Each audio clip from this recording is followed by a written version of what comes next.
And welcome to Weather and Ag in Focus on this cloudy Wednesday afternoon, September 17th. Temperatures outside hanging in the upper 60s to lower 70s. And we've got rain moving into the area as we head into later today and especially tonight and the next couple of days. I'm Chief Meteorologist Wysocki along with our Ag Director Bridgette Readel. And Bridgette's back. How was your mini vacation? Nope, it wasn't really a vacation. No, I was speaking yesterday out in Bismarck. It was warm out in Bismarck, and I could see first of all, there was some corn that's, if they don't combine it this weekend, I would be stunned. And a lot of beans turning real fast. You could see the sunflowers drying down. So fall is definitely here.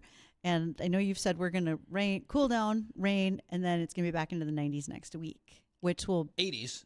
Okay, 80s. Yeah. So it'll be rather interesting to watch the changeover in the crop.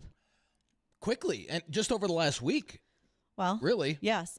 But I've always said that. Labor Day comes and kaboom, we start making a pretty big shift. So how big of an impact will this rain? This is going to be a widespread rain event across the entire state. I mean, you talked about it with Sarah yesterday when she sat in for me. And Sarah basically said, look, there are areas of the state that we would happily take this. It'd be nice to take it into the subsoil moisture. We're in a good spot right now for that. And with the warm weather returning, that helps us get back in the field in areas where we're saturated on top. You get to that Can-Do to Devil's Lake area. Last week, they saw anywhere from 5 to 7 inches of rain. It is hard to run a combine in that, particularly when you've got to put a header on the ground for soybeans or if you're taking off edibles. It's messy. And as we get closer to sugar beets, that'll start beginning of October, 1st of October-ish.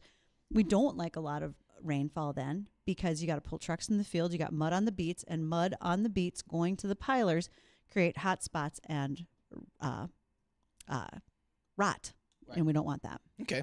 Well, like Bridgette said, there is rain in the forecast, and we're looking at quite a bit of it, unfortunately, across much of the area. Right now, the rain is down into areas of South Dakota, stretching from about Sisseton up through about Bismarck. Big area of low pressure in South Dakota that's going to be slowly moving northward. And as it does, we'll see our rain chances increase. Starting with today, it looks like a dry day for most of us. But as we head into late this afternoon into the evening hours, we'll start to see rain push in from the south. And that will overtake most of the area tonight. After highs today in the 70s, we'll drop down to 60 tonight. And then a rainy Thursday and Friday. On and off showers, a few embedded thunderstorms with highs in the 60s. And then Saturday, we'll start off with rain, but we should see slow improvement as we head through the afternoon with highs in the upper 60s to near 70. I think we'll see a little more sunshine on Sunday with highs in the low to mid 70s. And then another chance of rain Monday. And then the rest of next week looks dry after Monday with slow warming throughout the week. By the end of next week and into that following weekend, we should have windy conditions and back into the 80s. Now, I don't see a lot of rain after this episode and a little bit Monday. Like I said, most of next week looks dry. We'll start to warm things up. That will help things out. And then we get into not a totally dry stretch, but a drier stretch of the LRC cycle. We watch and we wait, right? This is what Mother Nature's going to give us. It's not like she called and asked for our votes, but it'll be fine. But we just figure it out.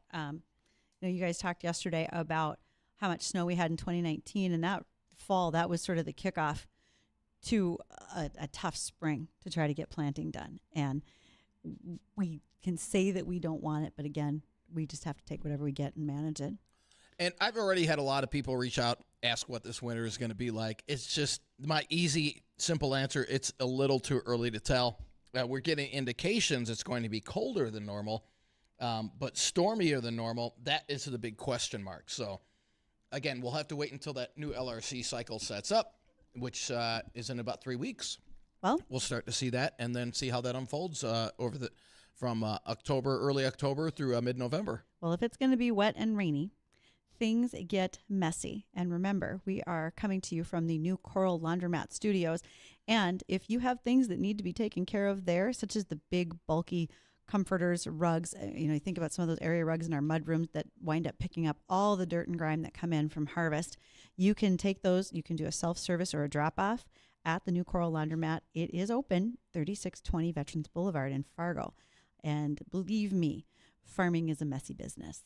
things get a lot of dirty. So it's okay to use the laundromat. In fact, I recommend it from time to time. Plus, it saves you work at home. Yes, it Then does. you don't have to worry about it. It's Wednesday. It is Weather Wednesday trivia brought on by Darter Plastics. Do we have one? Are we doing that now? No, we can do that now. And Addison, are you ready for the phone? So, again, weather trivia. If you know the answer, shoot us call 701-293-9000. The first correct answer. That is the JLA insurance phone line. It is a JLA insurance phone line. And we'll give you one of our Darter Plastic rain gauges. So, today's trivia question. The hottest temperature recorded on Earth occurred on which continent? The hottest temperature on Earth occurred on which continent? 701-293-9000. Do you think you know it? Well, of course, I want to be snarky and just say something like, Canada. But look at me hold that in. You did quite well. Our guest today, one of our guests today, is already in studio with us, Marsha Van Leare with Gowan USA. And Marsha and I just came from lunch, and the entire restaurant now knows that we are nothing but stand-up comedians. I bet we were hilarious. And we did not order mimosas. We did this completely sober, and yet we are that funny. So my answer is Canada. Marsha? I'm going to say, continent? Australia, right? That's a continent, Yeah, isn't it? that's It why I is, said yep. a country. So what continent holds the record for the hottest temperature on Earth? 701-293-9000. Well, you can hear the Google going off. There we go. I will tell you that it certainly felt like it in McIntosh County in the summer of 1988 in the drought. That felt hot. Yeah, we're having trouble with the phone system out here, Addison, so you're going to have to get that one. Sorry. Addison's on the call. Literally, he's taking care of it. So we'll find out if we have a winner. And for those who do win, you are able to stop by our studios and pick up your rain gauge from Darter Plastics. We also ask that when we have rain or even snow events that you send us your accurate count from the weather rain gauge so that we can share those with the National Weather Service. And that does help out because we pass that along to the National Weather Service.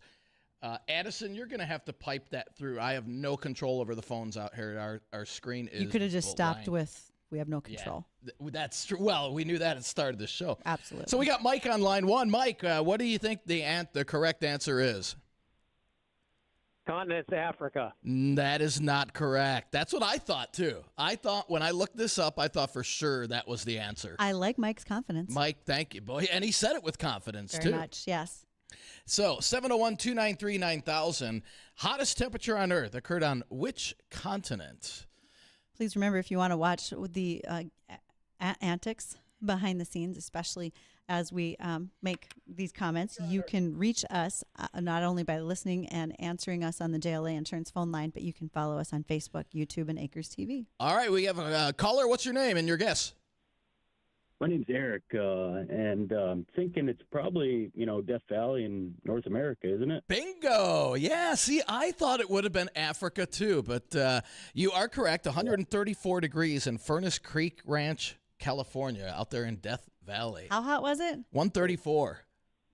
How would you know? Who's got a thermometer that goes that high? All right, I would just like to make the argument. I've spent a summer night at my grandma's house, and because grandma's cheap and doesn't run the AC, I've been in a You've room hotter than experienced that. Okay. 134 degrees. Any summer night in July at my grandma's house is hotter than that.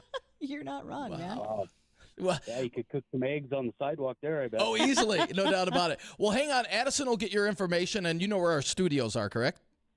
Yes, sir. All right. Just swing by and pick up your rain gauge, and congratulations.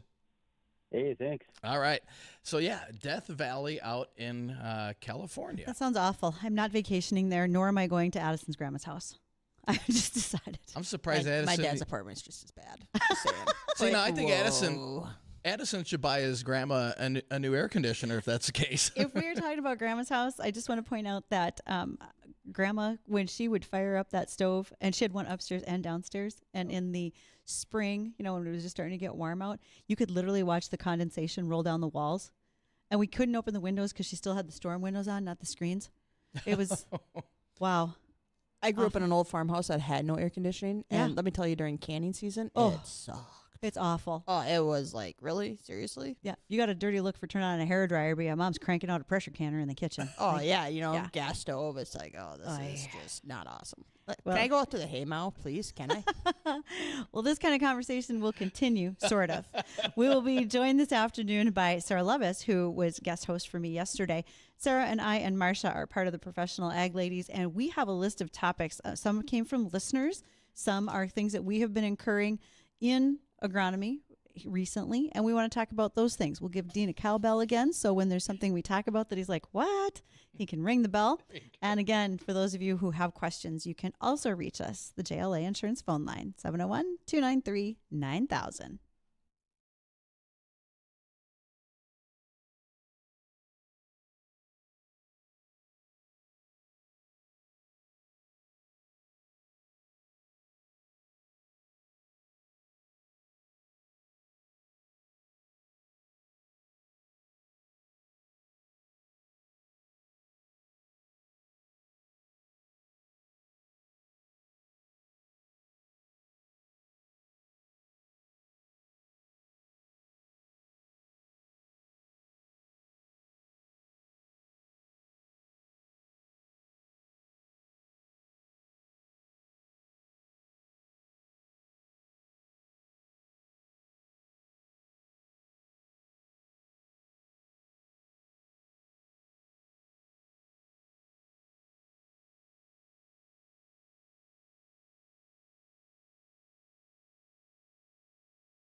And it is more than just Dean and I today. We are joined by the professional ag lady. So you will find our discussion today involving Sarah Lovas with GK Technology, Marsha Van Leare with Gowan USA.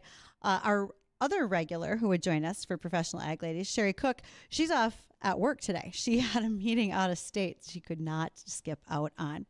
But part of the project that we've been doing this summer with our Here We Grow field for our 20 acres of hard red spring wheat had sponsors. I shouldn't say part of it. All of it had sponsors. One of those was Red River Retention Authority.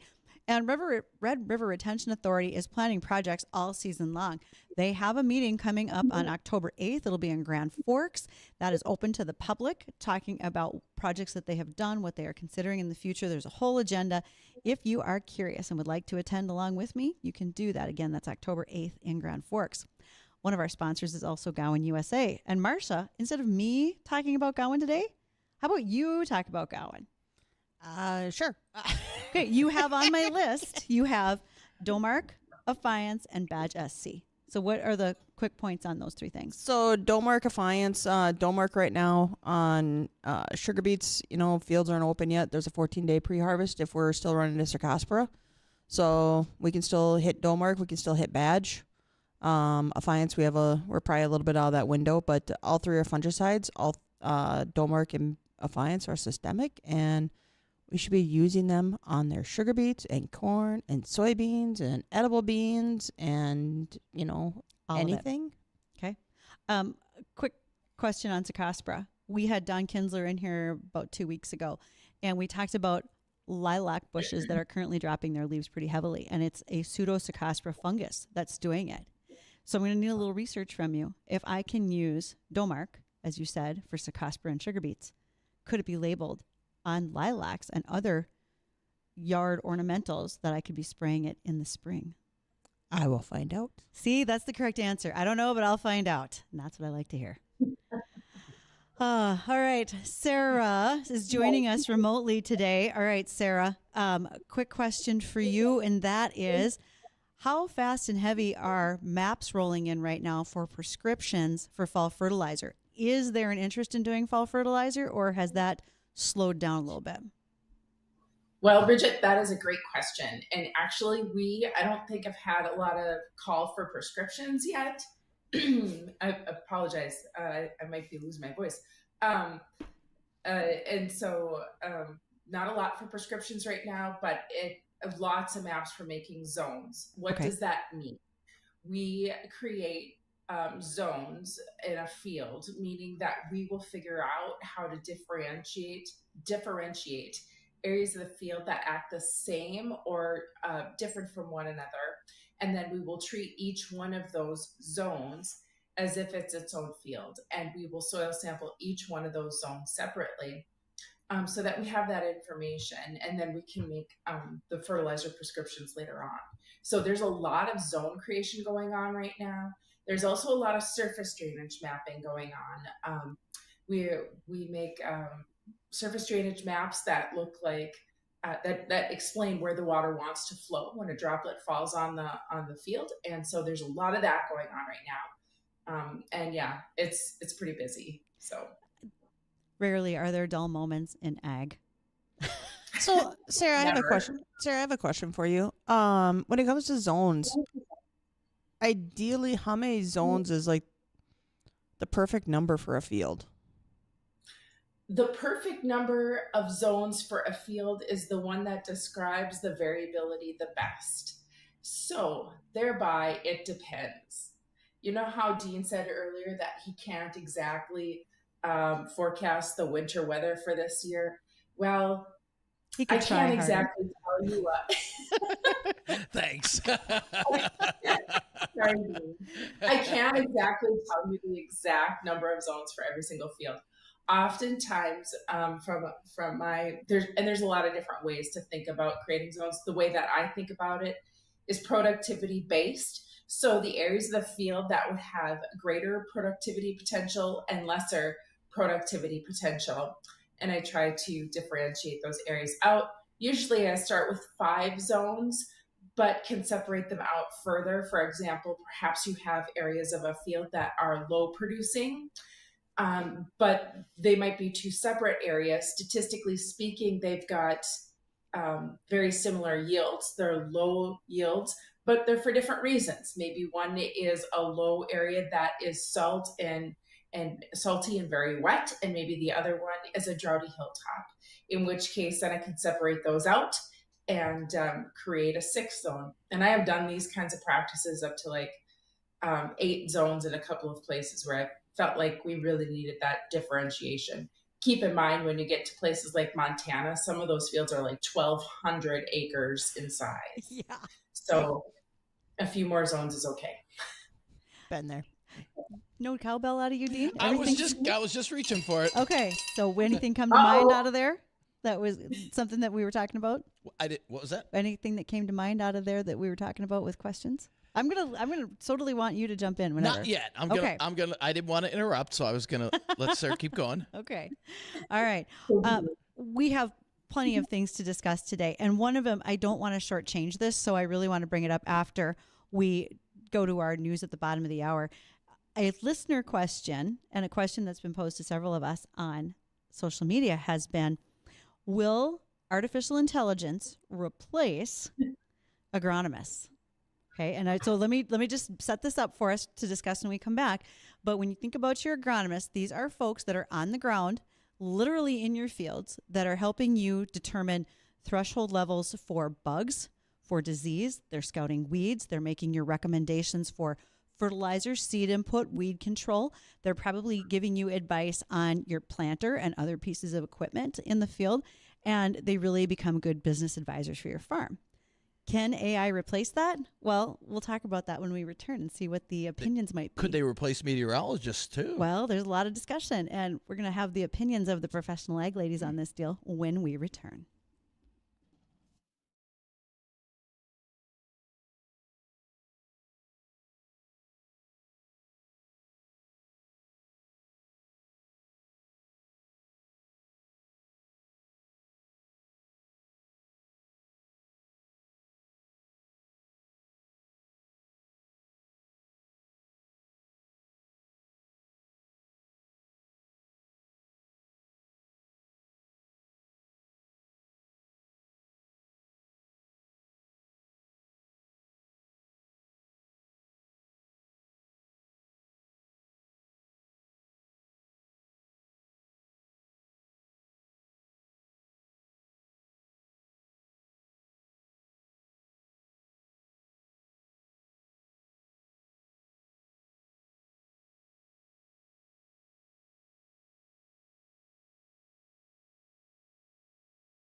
Here is your chance to nominate a first responder who could win a pair of tickets for a meet and greet with Lee Bryce, Shields Arena, September 27th. One lucky responder will be selected. Thank you to Schmidt's Gems of Fargo, your diamond destination. If you want to do that nomination, please do it at WDAYradionow.com. The winner will be selected on September 24th. If you want to make sure that that nomination is secure, you can talk to Chris Sherman over at Techsport Farm to make sure that you aren't being hacked, that your email is in a sortable format. By that, I mean using your farm name, not just an @Gmail, etc. And Chris does an outstanding job of helping you to protect your online business. Okay, the question I posed to the professional ag ladies before we went to our news, so to Sarah and Marsha, do you think that artificial intelligence will replace agronomists? And you both have worked at retail levels. So, Marsha, I'm going to ask you if you want to start with that one. No. And that's the only answer? Is that a confident no, or no? It's a confident no. Okay. No, I mean,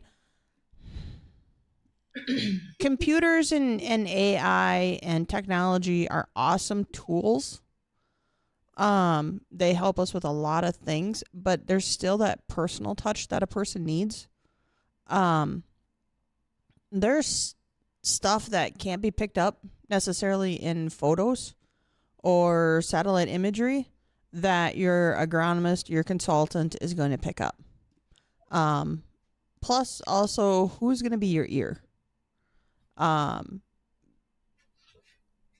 Your consultant, your agronomist, they spend a lot of time holding hands and, walking through the problems. So I would be hard pressed to see that AI is going to completely replace your agronomist or your consultant, because I still think that you still need that personal touch, and they're going to use tools. I mean, they're going to use AI to help, but no. Sarah? Okay, so I have kind of an interesting response to this, and more of some things to think about while AI becomes incorporated into agriculture. Right now, we are definitely in a place where AI is just beginning to be incorporated. And honestly, we at GK Technology right now are developing a tool with AI to really streamline some of our processes. I'm not going to talk a lot about it yet because it's still in development. I am one of the people that tests it in the background, though, all the time.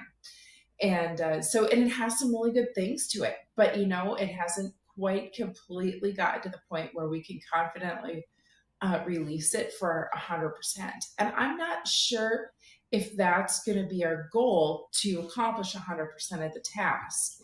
If you have a human being that can take a look at it and verify that 95% of the work that came out of that AI tool is good, and that is up on that 95% of that work, and we still have that last 5% that we're going to have to make sure we've got that human interaction with, I'm still going to call that a W, because from where I sit, I've had it save me quite a bit of time. So it's very interesting from that perspective. But one of the challenges that we always face in agriculture, always and never are dangerous words, I got to be careful with that. But one of the issues that we face in agriculture is that we are dealing with a life science here, a biology, the biology of plants. And there's so many equations out there that software engineers and other engineers, not to pick on you guys, I appreciate all your brain power, I really do. I don't think that way. But sometimes with a life science like biology, those equations don't always add up. There's enzymes. One of my favorite sayings is, and then an enzyme happened. And magically this equation that should never balance does, and this chemical reaction within the plant occurs.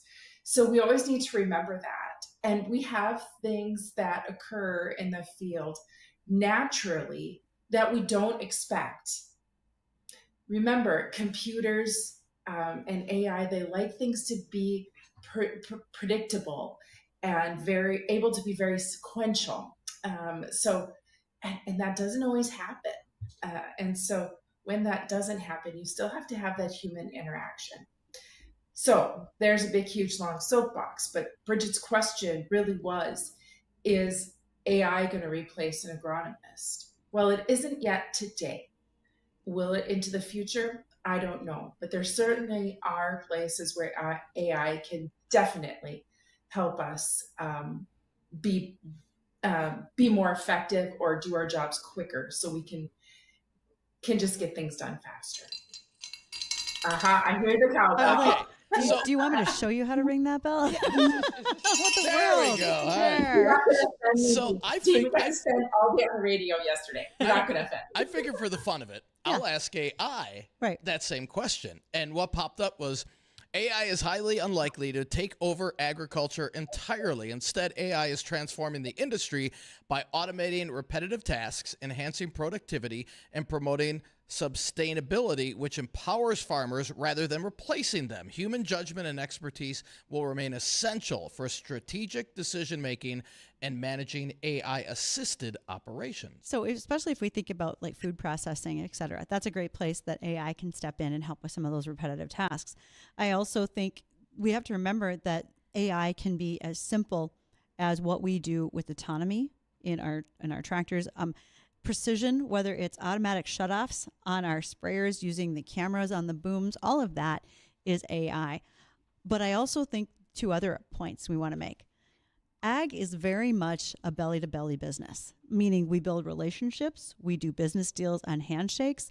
We still have a lot of aged wisdom that can help us make decisions. And that's my second point. AI doesn't have the wisdom that comes with it. When I have a question from a listener that I'm not sure what the answer is, and I know I can call Marsha or Sherry or Sarah or any of the other plethora of experienced agronomists because they've seen something or they've seen something similar, and we can reason our way through it to finding an answer. I can't necessarily do that with AI. It can only rely on what it currently knows at the moment in time. As humans, we can go back and look for something different, and we can recognize different patterns and signs of it. Well, and the other thing too is kind of allude to what Sarah said, Mother Nature also changes quickly. Very. I mean, we've seen this with weed resistance, we've seen this with disease resistance and management and stuff. I don't know that AI would be able to pick up on that change as quickly as a human at this point. Right. Now, that's not to say that those tools, the tools are there and the tools are great. And that's really what it is. And that's a great point, if I may. That's a great point, Marsha. The AI tool that we're developing right now, part of my role in testing it is helping it learn, which is weird, right? Because there's this AI thing that's like learning what I do. And that's how it's going to try to do what it's going to do into the future. But every now and again, I'm like, nope, you didn't look at this right. You have to look at it this way. And I have to tell that to the programmer so we can get it to think that way. So it's interesting from that perspective. Well, and we've all seen Terminator. Just saying. What's Grain Cart Guy gonna do? Yeah. What's Grain Cart Guy gonna do? If you watch Terminator, that means the coach is coming to get us faster than we can get it. It is. I mean, that's really what we got to think about. It's on a mission. Well, Marsha, you've been out in Western North Dakota. We talked about this at lunch. Kosher right now is horrendous. It's water hemp is reaching new areas. Oh God, the yes. Devil's Lake area, holy buckets. We've got a buddy out there that's constantly like sending us new pictures of water hemp all over the place out there. When I first started at NDSU, it was leafy spurge. I thought leafy spurge was like going to take over the world. I didn't know what this stuff was. Mm-hmm. They were wrong. It's kochia and water hemp. They are. I don't care. They are two weeds that spread viciously. They change rapidly in their biology, so they become incredibly adaptive to our environment and what we are doing, whether it's with cultural practices, chemistry practices, and more. And okay, we've tried to be nice to those weeds. We have tried to find, easier ways around it, whether it's with chemistry control, et cetera. We can't do it anymore. No, we can't hit that easy button anymore. And we've been kind of coasting on that for a while. And unfortunately, this year, if your field wasn't a train wreck, your neighbor's probably was. Oh my God, yes. It's. And with kochia, okay, we laugh about tumbleweeds, right, in really dry years. That's a kochia plant. And Kochia ruscential. And it can, as it rolls across that field, you can literally see the seed pattern that it leaves behind. So if we aren't taking control of those early on, it's, even if it was your neighbor's problem, now it's yours. I actually have some pictures of that. Yep. I actually have some pictures of kochia tumbling through our yard too, and our dog going absolutely crazy across it. But yeah, it's you can tell kind of the biology or the history of a weed movement, I guess, just by looking at some of that stuff.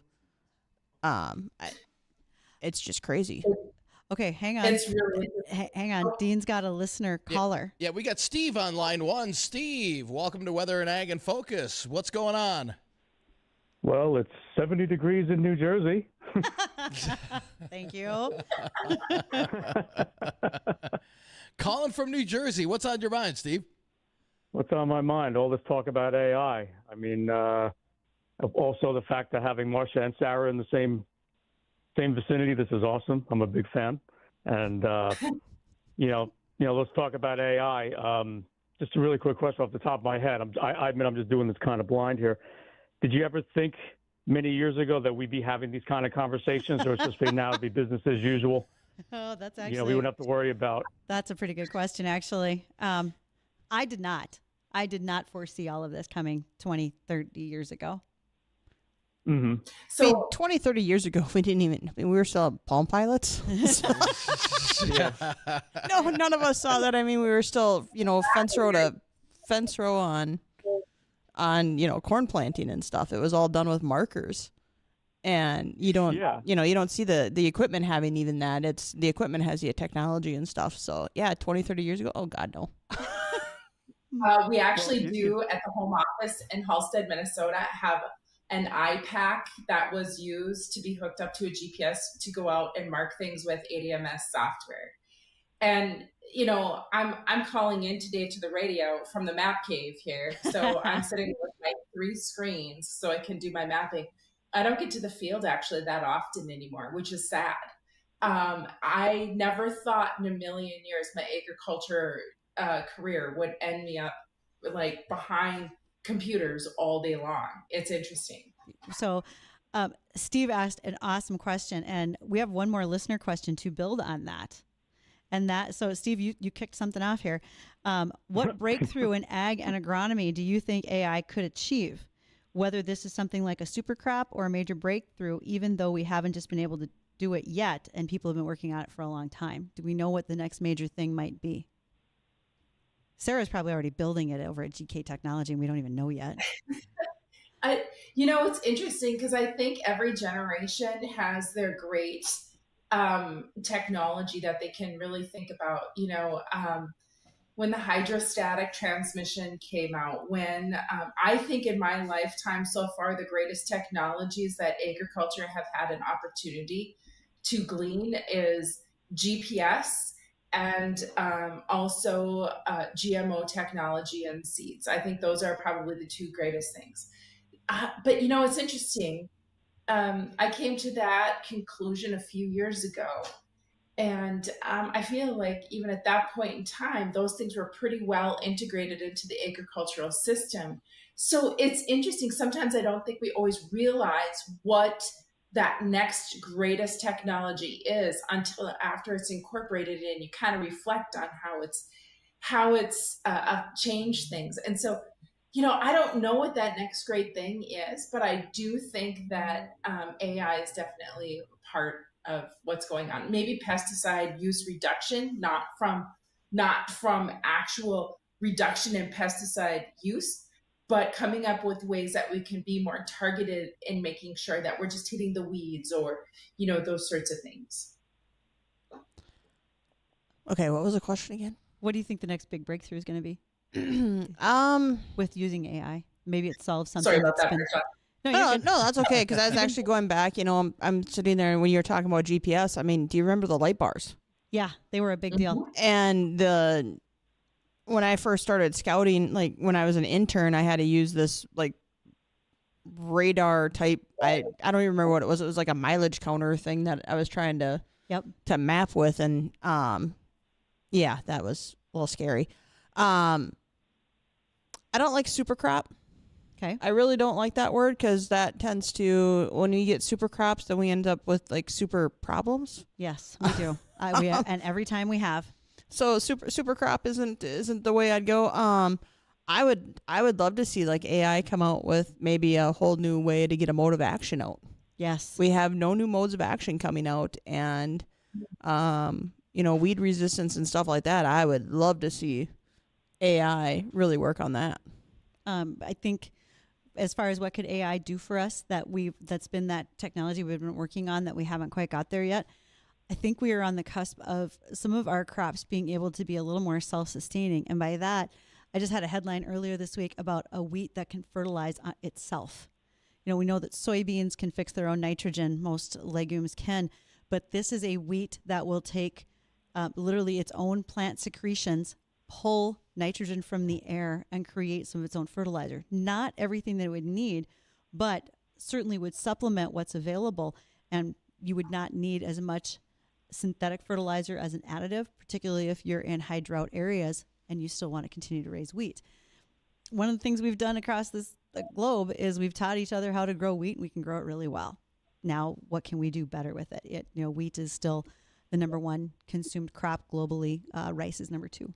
And I think some of those types of breakthroughs, helping the plants help themselves, will likely be what we're waiting for next. And AI, when it comes to meteorology too, it's helped, but there's no way it will replace. We can use it as a tool, but it's just another tool in our tool belt to use. But it can't replace, because there's so much human interaction that has to be done to not only interpret the models. Are the models right?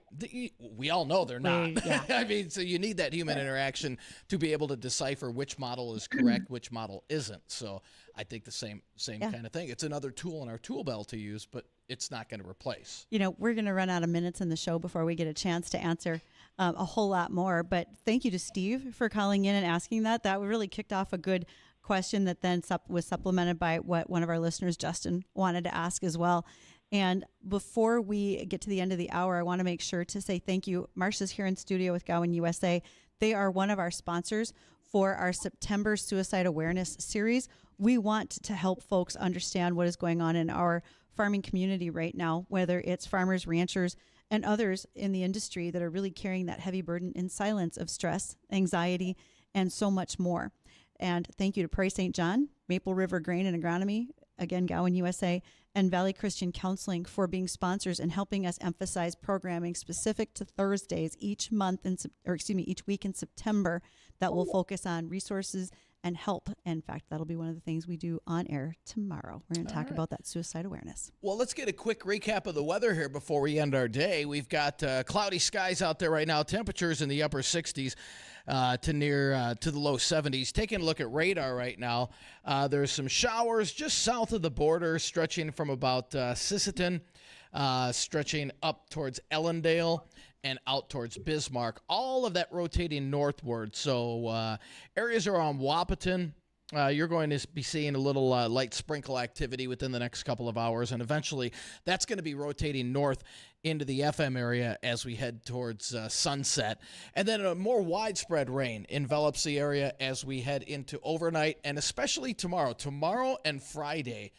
This area of low pressure down to our south is going to slowly rotate north, and we're going to see periods of rain.